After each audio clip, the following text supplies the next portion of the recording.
Your generous support makes this ministry possible. Thank you.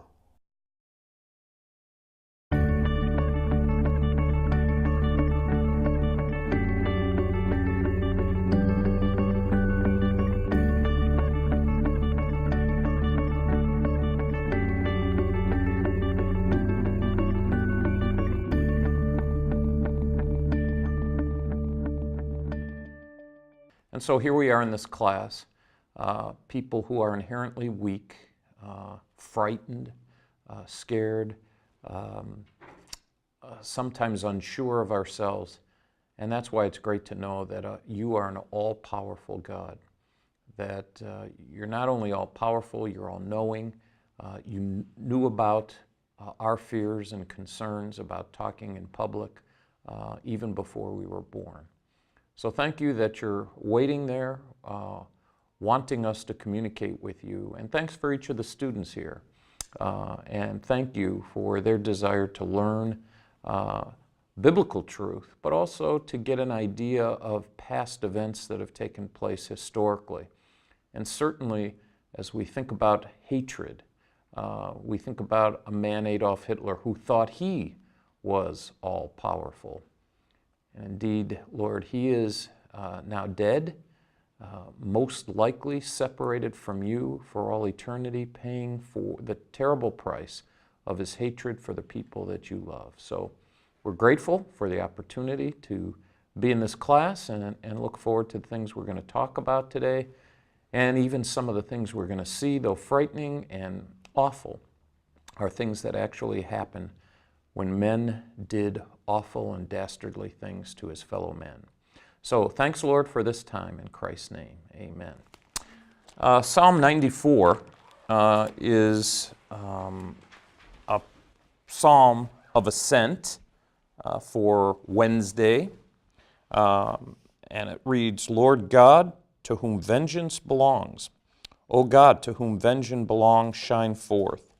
Rise up, O judge of the earth. Render punishment to the proud. Lord, how long will the wicked triumph? They utter speech and speak insolent things. All the workers of iniquity boast in themselves. They break in pieces your people, O Lord, and afflict your heritage. They slay the widow and the stranger, and murder the fatherless. Yet they say, the Lord does not see, nor does the God of Jacob understand. Understand, you senseless among people, and you fools, when will you be wise? He who planted the ear, shall he not hear? He who formed the eye, shall he not see? He who instructs the nations, shall he not correct? He who teaches man knowledge. The Lord knows the thoughts of man, that they are futile. Blessed is the man whom you instruct, O Lord, and teach out of your law, that you may give him rest from the days of adversity, until the pit is dug for the wicked. For the Lord will not cast off his people, nor will he forsake his inheritance. But judgment will return to righteousness, and the upright in heart will follow it. Who will rise up for me against the evildoers? Who will stand up for me against the workers of iniquity?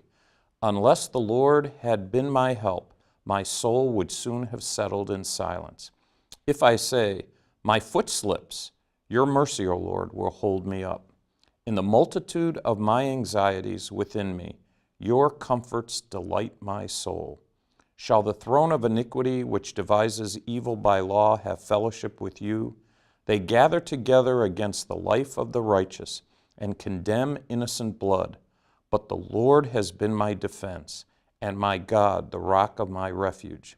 He has brought on them their own iniquity, and shall cut them off in their own wickedness. The Lord our God shall cut them off. An interesting psalm for the course that we're taking at this time.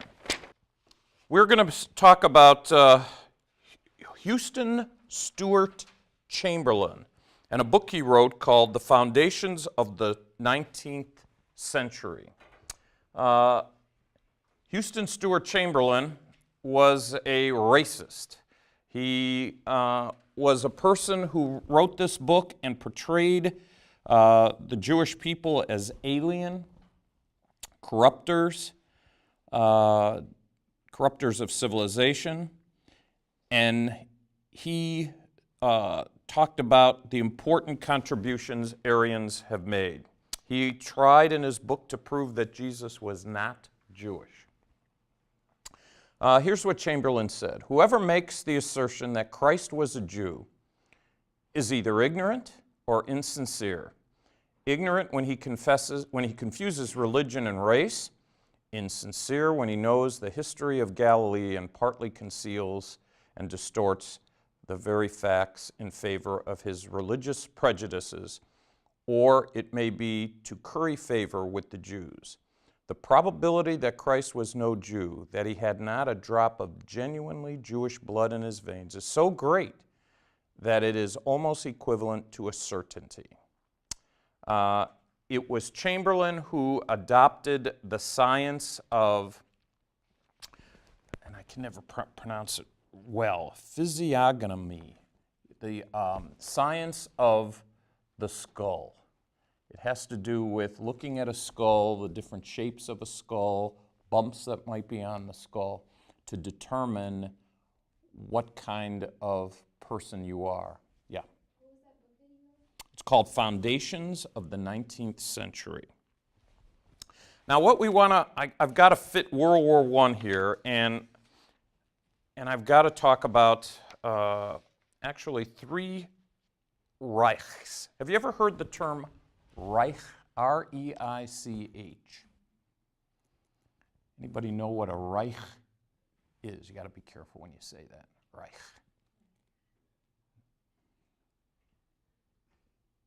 Oh. It is. It's a little more than that. It actually has to do with an empire. And there were actually three Reichs in Germany's history. The first Reich between 800 and 1806. European in nature. There was a dynasty called the Habsburg dynasty. You won't have to talk much about this at all. I can tell you. It was the church mixed with several of the Habsburgs and who were ruling Prussia during that time. The Second Reich, and by the way, that really had to do with three primary countries most of that period of time: Russia, France, towards the end of it, Napoleon, who was defeated at Waterloo, and England. So you had France, Russia, Germany, and France, Russia, Germany,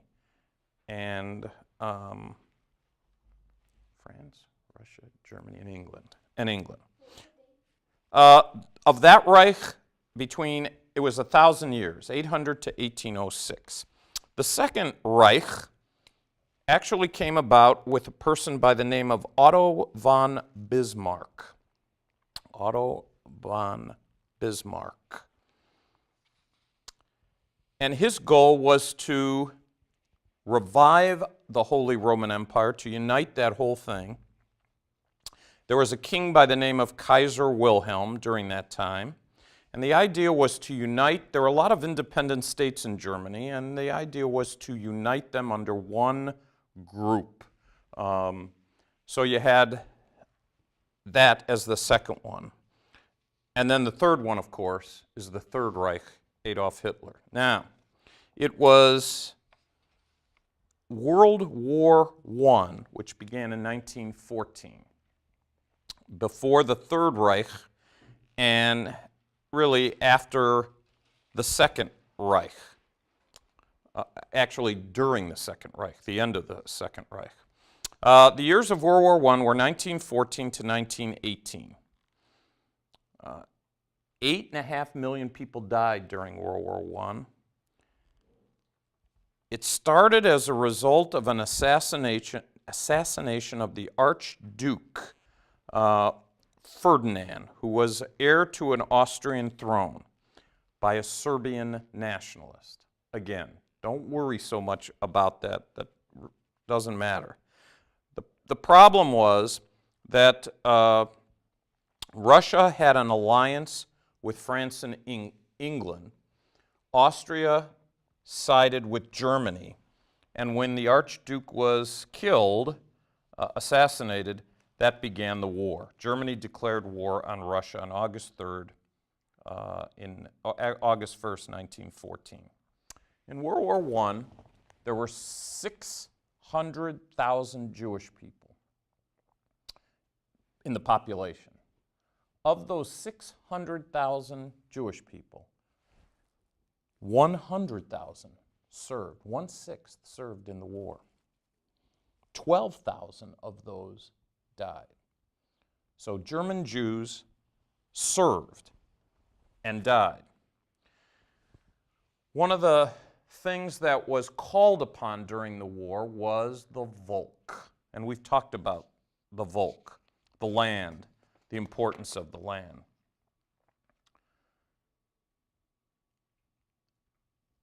Germany, which was at war with France and France and England blockaded ships on the seas, cut off food supplies to Germany. And so Germany responded by torpedoing enemy ships in the area. Just so happened that in 1915, one of the ships that they torpedoed was the Lusitania. Maybe you've heard of that ship.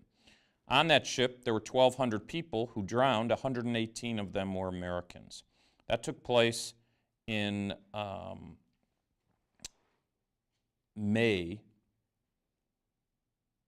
of 1915. And shortly after that, America entered the war. When America entered World War I, the war turned to the Allies. Thus, the United States and its allies won the war and defeated Germany. As a result of that, in 1919, there was the Treaty of Versailles.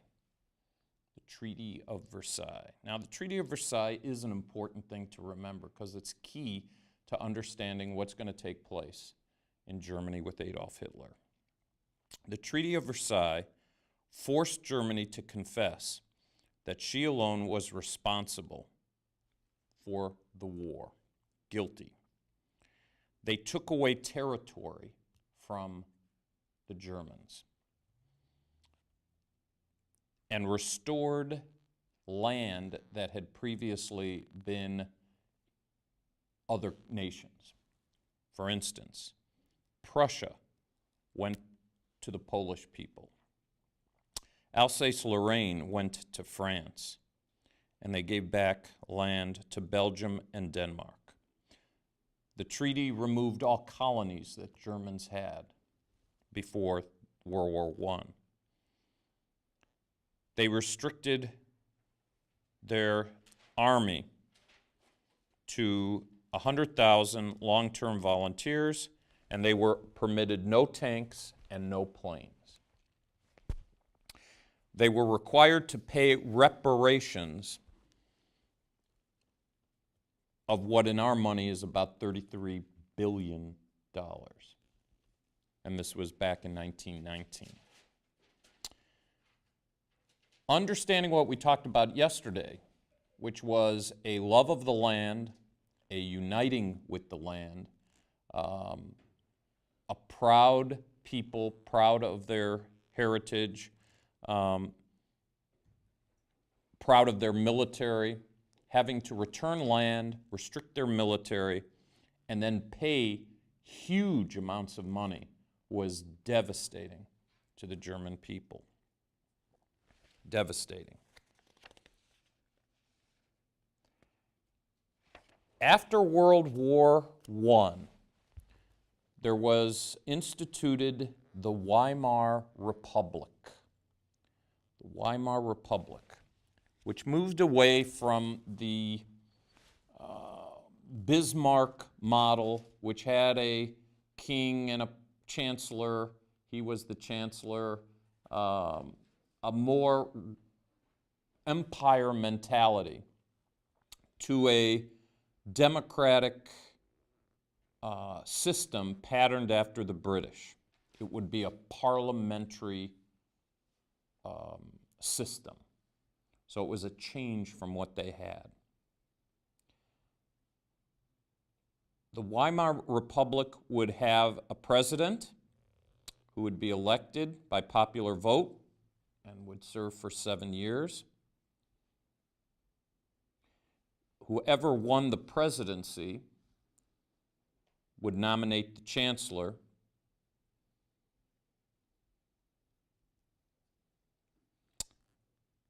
In the Republic, they had what they called landers, or states. That's really all you need to know. They were divided. We have 50 states. They had 17 landers, or states. They were very different sizes. The legislature was called the Reichstag. They actually had a building that still stands called the Reichstag. It's the building like our Congress, where our Congress meets.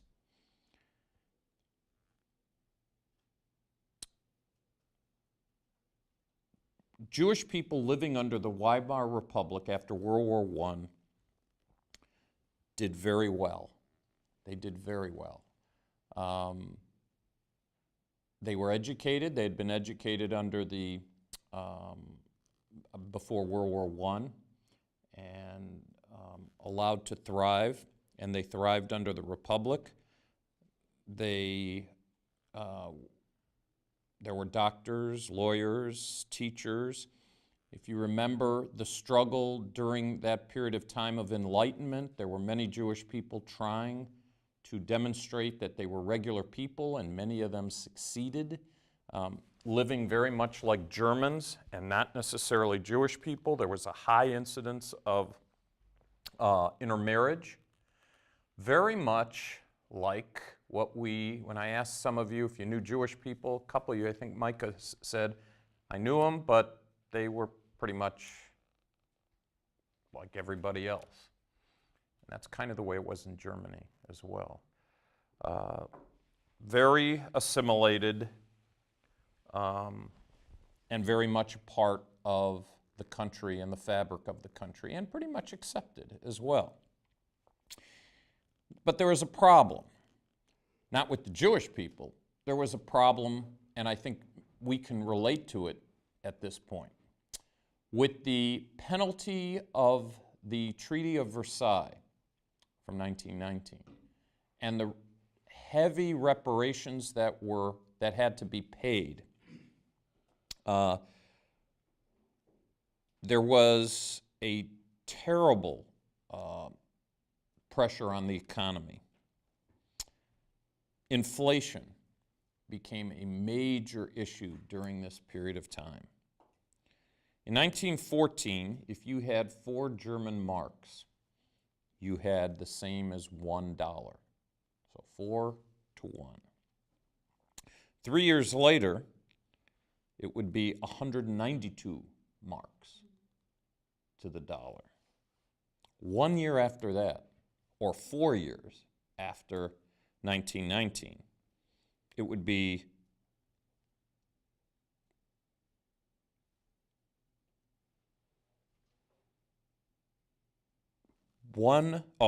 it would be $1 to 4 million marks. $1, 4 million marks. There was actually a joke during that period of time where a person would come up. And by the way, during this kind of time, when you worked, you wanted to be paid that day. People didn't get paid at the end of a week. They wanted to get paid at the end of the day, and sometimes they wanted to get paid every hour because it was going up that fast. But the joke would be that a man pulled up with his wheelbarrow full of money, left it outside, went in the store, came back, and the money, all of it, wheelbarrow full, was on the sidewalk, but the wheelbarrow was stolen. The joke was that money wasn't worth anything, that in fact people did barter during that time. To try to bring stabilization during that time, the person who was in charge of the Weimar Republic, Hindenburg, who was the president, tried to address it by issuing a new Reichsmark, trying to devalue the marks. There were negotiations done during this period of time to try to negotiate with the countries that were paid back, France and England. And in fact, discussions between nations trying to soften what the Weimar Republic, what the Treaty of Versailles insisted upon. England and France often had discussions about it. France tended to be much more hard line. England was trying to help them along the way. Foreign credit was established. It was extended.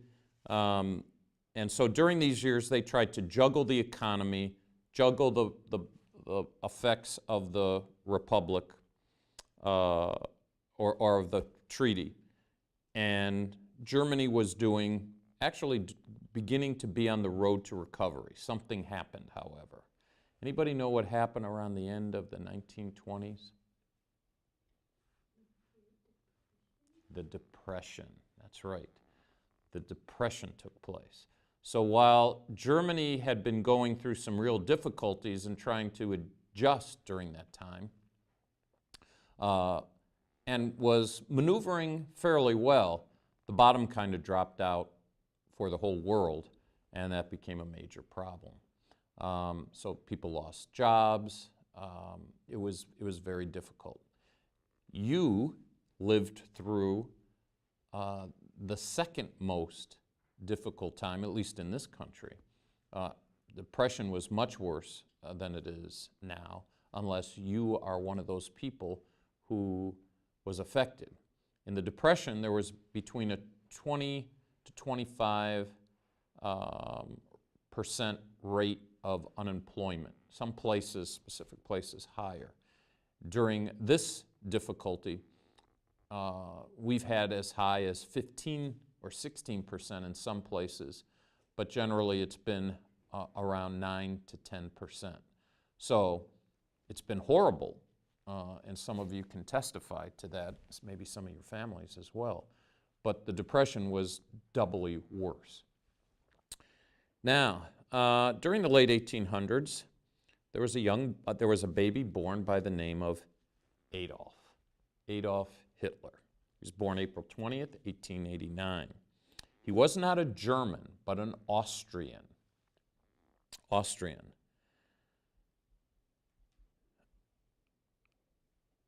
It's interesting that Alexander wasn't Greek, he was a Macedonian.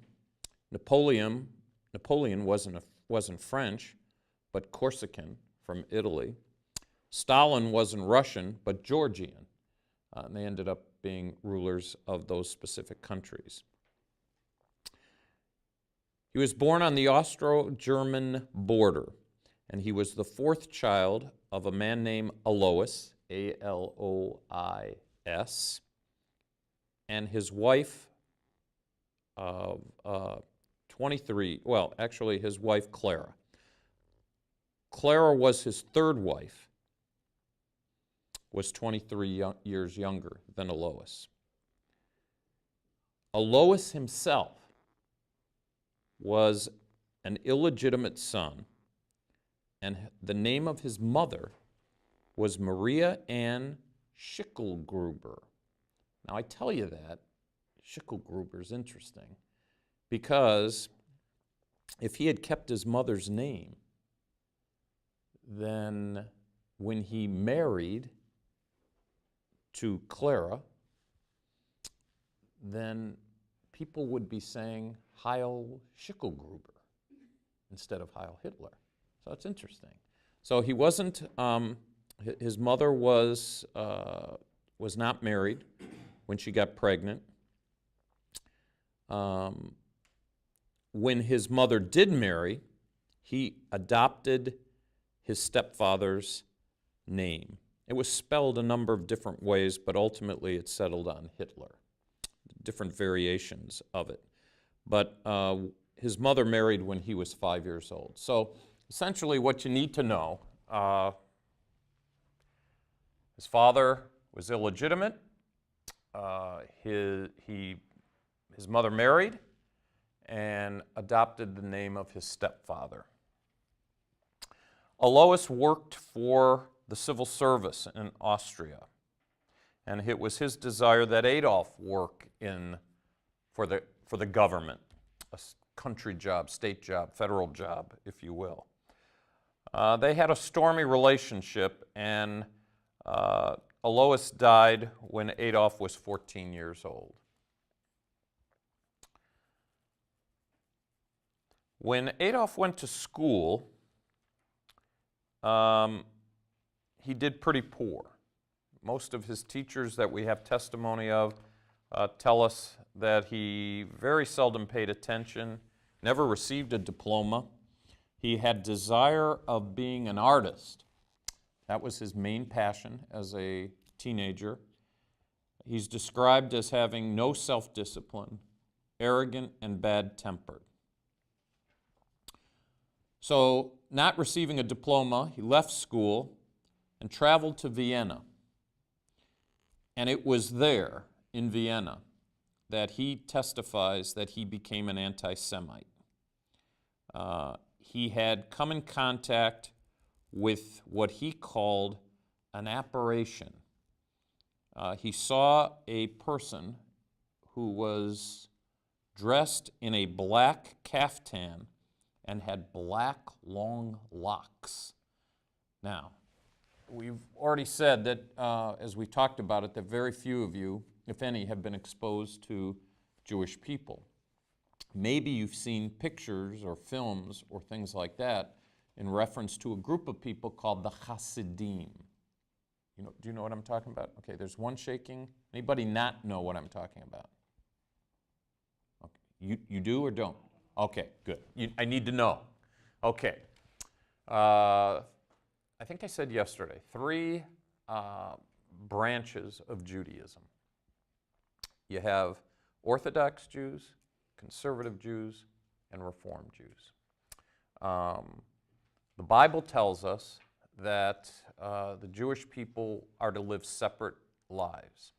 They eat differently with the kosher laws that they have. They dress differently. They're only allowed to use one kind of cloth and not mix them together. They worship differently in that while before 70 AD having a temple and sacrifices, after an institution of rabbinic Judaism where synagogues would play a key role.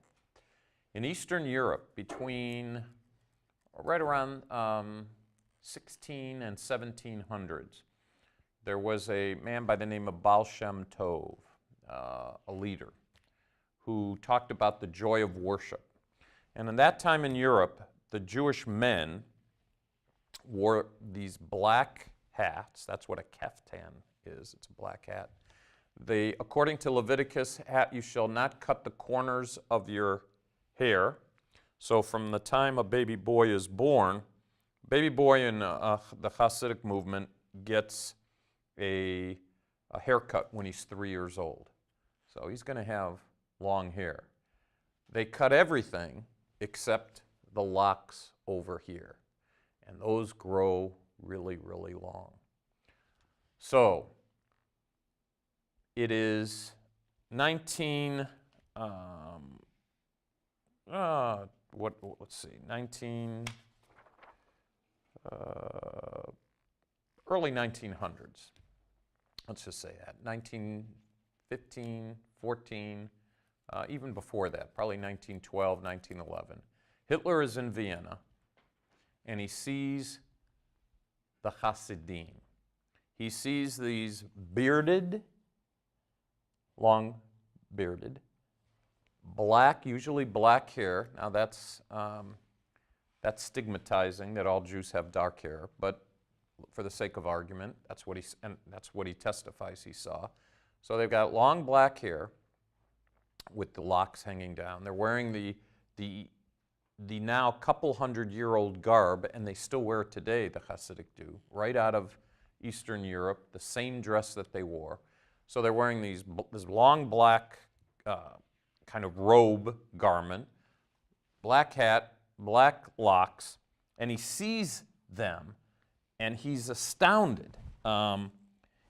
He said, are these people Jews? And his next question was, well, wait a minute, they seem different than Germans. If they're Jewish, then they can't be Germans. Look at them. He was trying to sort that out in his head. And it was then that he tried to begin, in Vienna, that he started to read some literature. The literature that he read was occultist, racist literature. And there was an abundance of it in Vienna.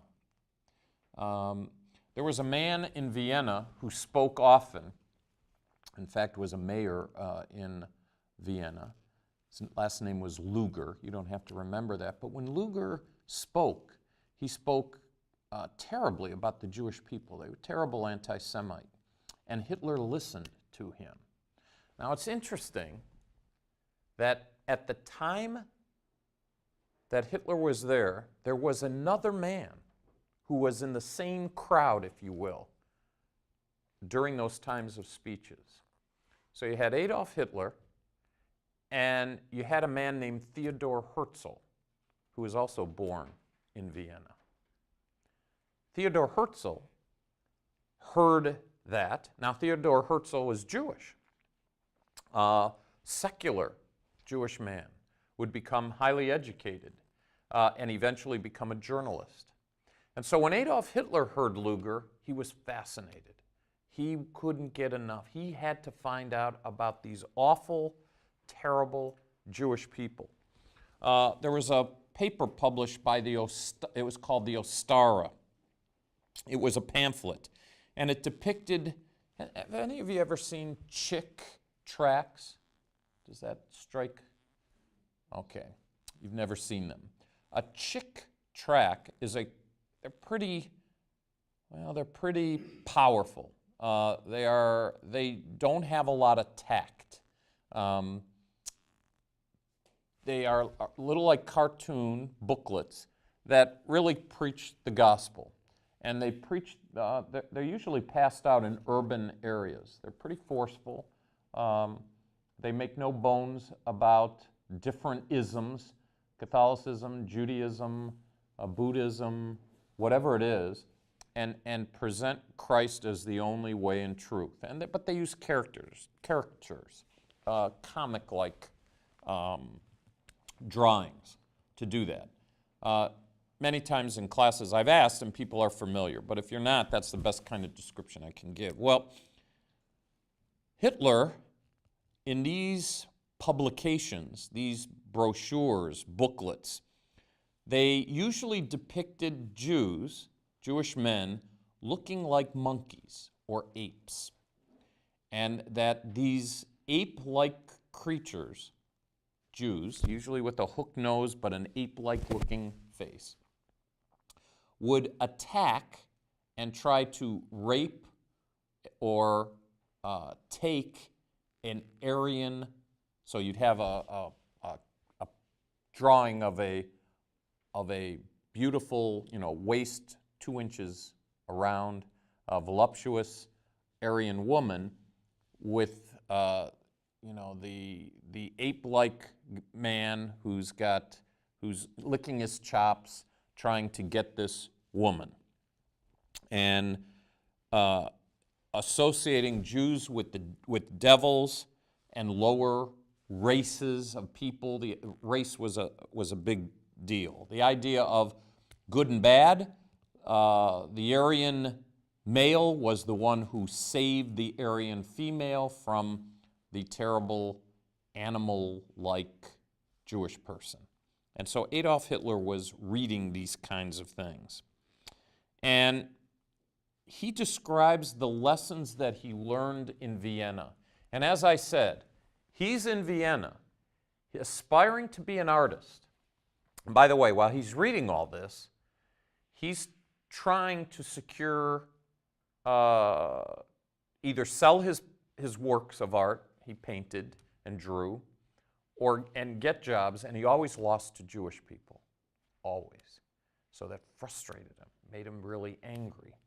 And so he would be reading these things about Jews are unclean, Jews are diseased. Some of these things might sound familiar, by the way. They've come from a long line of this kind of teaching. The Jewish people are the ones who are responsible for prostitution. Jews are the ones responsible for slavery. They have a slave market.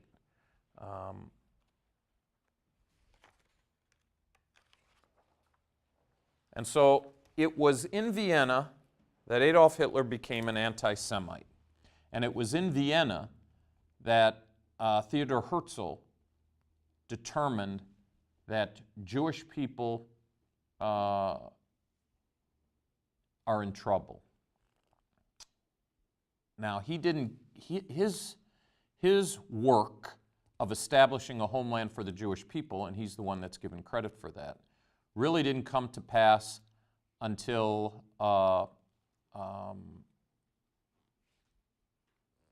well, actually, it was 1890, in the late 1800s. So Luger, who was the governor or mayor, was both heard by Hitler and by Herzl. And Herzl understood that Jewish people needed a homeland. Okay, World War I comes and Adolf Hitler goes to the army. He goes into the army. He enters his first battle. Only 600 of the 3,500 people in his regiment survived. He served valiantly and bravely in World War I. He received the Iron Cross, which is a pretty important medal for a person who was the rank that he was, which was corporal. But when they lost, he was gassed as well. In fact, he was in the hospital till the end of the war. But when Germany lost the war, he blamed the Jewish people. It was the Jews' fault that they lost. After World War I, are you with me thus far? I know I'm going fast. Just some preliminary things. Okay. He stays in the army after the war, and he works as an educational officer with the press office in the political department of the army in Munich.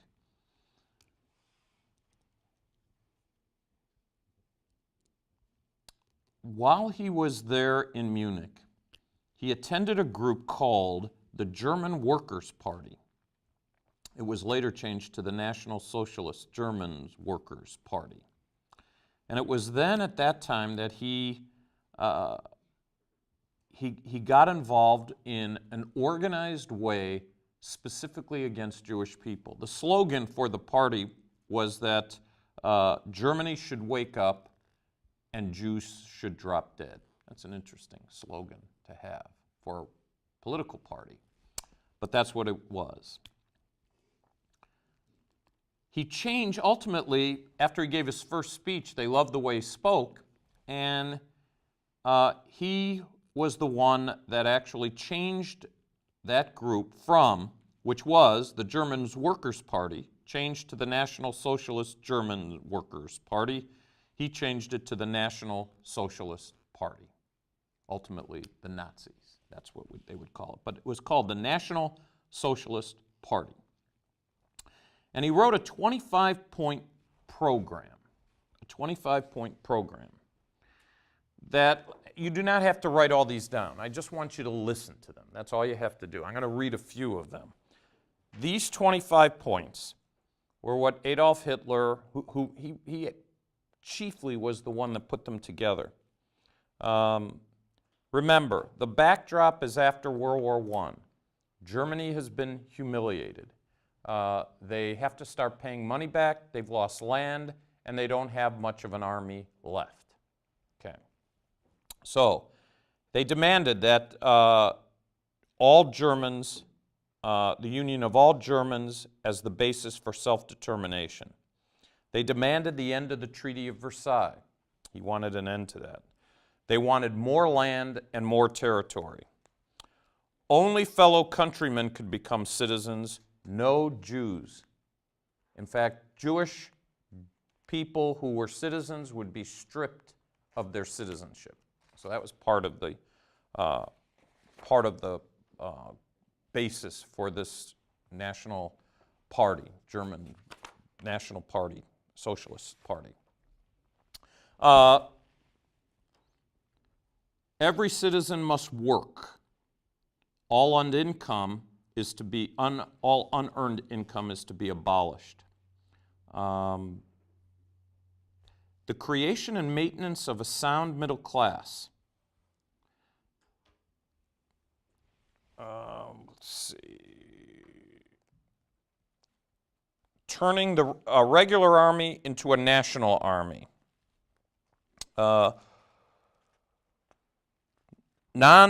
All non-German newspapers shall only be published with permission of the state. Demand for freedom for all religious faiths in the state insofar as they do not endanger its existence or offend the moral and ethical sense of the Germanic race. So that's just a few of them. These 25 points Adolf Hitler wanted to eventually, with this party, come and rise to power. Now, during the same time as he was part of this group, there was a group called the HOL Society, T-H-U-L-E. This was a private society that relied primarily on Volkist, racist propaganda. The person who was the primary mover and shaker of this group was a man by the name of Eckart, Dietrich Eckart. Eckart met Hitler and became, in essence, his mentor. Eckart was an alcoholic and a drug addict. He also blamed the Jewish people for the problem that he had. He was the one that introduced Hitler to some key people who provided information and an education to Hitler, including introducing him to the protocols of the Elders of Zion and the foundations written by Chamberlain. So Adolf Hitler read protocols and he read foundations. So through the Thule Society and the group that he was with, the National Socialist Party, Adolf Hitler was getting an education, the anti-Semitic school of education, if you will.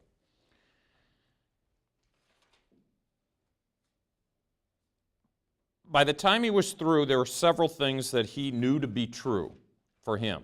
First, the Jews are a race by blood. They are single-minded. They care nothing except for money and power. The Jews control the press, and the Jews are inherently diseased people.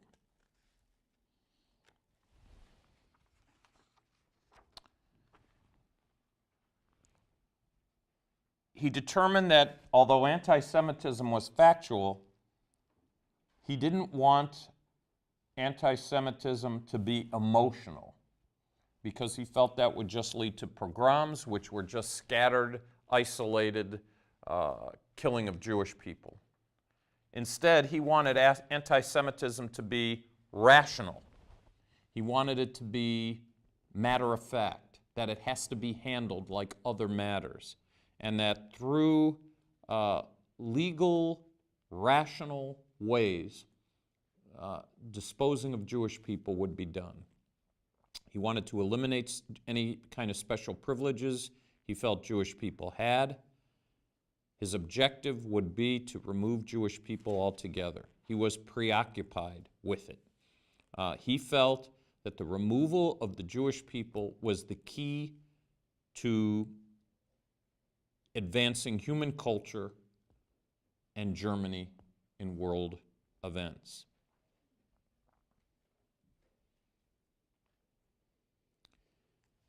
If you can remove the germs, the Jew, the parasite, the bloodsucker, the contaminant, then you can provide a strong Germany that would ascend to the Third Roman Empire, or the Third Reich, if you will.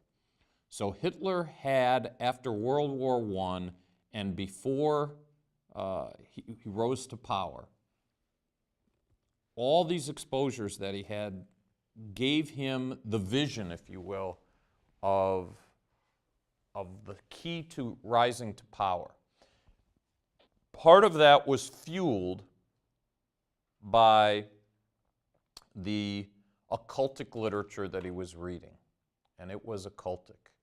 There are several books out concerning the possible demon influence, literal, satanic demon influence that Adolf Hitler had in his life.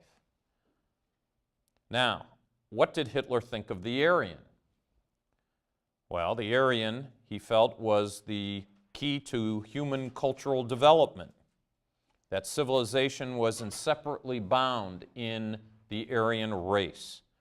The Aryans were destined to rule the world. He viewed it a black and white, almost literally black and white, either or, either the evil race of Jews will take over the world, or the proper place for the Aryans, whose destiny he felt was to be the supreme race on the earth. He felt the only obstacle in the path of the Aryans were the Jewish people. For him, the Aryan was what is the most pure human existence, and the Jew was the most evil existence. Less than human, but existence. So you have, and by the way, foundations, one of the interesting things about foundations is that Chamberlain quoted Martin Luther in a number of his, really about almost 100 pages of his 1,200-page book. So part of the argument would be a religious argument that Jewish people are a danger and a threat, Christ killers, etc. So Adolf Hitler was familiar with Martin Luther. Later on would quote from him as the Chancellor of Germany. In 1923, there was an opportunity for literally a revolution. He had about 600 men, not very many, who their plan was to kidnap 3 officials from the Bavarian government. Kidnap them and get them to join his group, and if they could do that, they could begin to move and occupy more government. But the officials escaped. Hitler attacked anyway and was stopped. There was shooting, and as a result, he was thrown into prison. The revolution that he started was crushed, and he was put into prison. Now, what's interesting is he only got a 5-year sentence. He used his ability as a public speaker and ranted about the Jewish people and about the Aryans. Anyway, he was thrown into prison, and it was in prison that he wrote the book Mein Kampf. You ever hear of that book? Okay. It means my struggle. The interesting thing is that when Adolf Hitler was in prison, I mean, he got a light sentence comparatively for what he did. He was trying to overthrow the government. But the judge he got gave him a light sentence, and it was during those years that he served that he was able to put together his plan to lead Germany. And in that book, he wrote clearly and plainly that he reminded himself that he felt that he was like Jesus, exactly like Jesus, and that he needed to drive out, as Jesus drove out money changers from the temple, he will drive out the evil from Germany. He wrote that I am doing the work of the Lord. His desire was to purify the citizens of Germany and establish a 1,000-year rule with Germany as the center. In his book, he criticized missionary activity to anybody going to those who are black-skinned, who are Jewish, or who had physical or mental problems. So Mein Kampf was a book that provided the absolute truth of what Adolf Hitler wanted to do. Now the key is, did anybody read it? He wasn't really much of a well-known person at this time, but he was certainly saying exactly what he wanted to accomplish. Now, over the course of his time, there were several people influenced to joining him who saw the same kind of vision that he saw. It's like any movement where a person comes on the scene. What I am saying is that Adolf Hitler rose from obscurity to a position of great power. And it's happened to other people as well. Reading the book becomes real important.